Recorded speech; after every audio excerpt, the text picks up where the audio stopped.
నమస్కారం. ఘంటారావానికి స్వాగతం. ముందుగా ప్రధాన అంశాలు. భోగాపురం ఎయిర్పోర్టు వద్ద ప్రధానికి వినూత్న స్వాగతం. 30,000 మొక్కలతో మోదీకి స్థానికుల ఆతిథ్యం.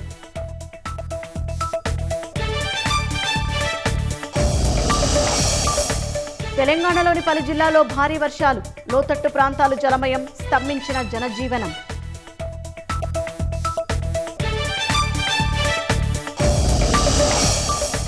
జపాన్ భూకంపంలో 13 మంది మృతి, అదృశ్యమైన వారి కోసం ముమ్మర సహాయ చర్యలు.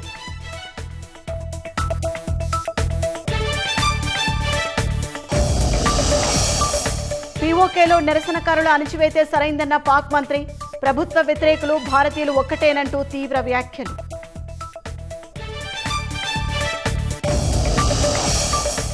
భక్తి శ్రద్ధలతో సింహాద్రి అప్పన్న గిరి ప్రదక్షిణ, బుచ్చిరాజుపాలెం గోపాలపట్నం మీదుగా భక్తుల నడక.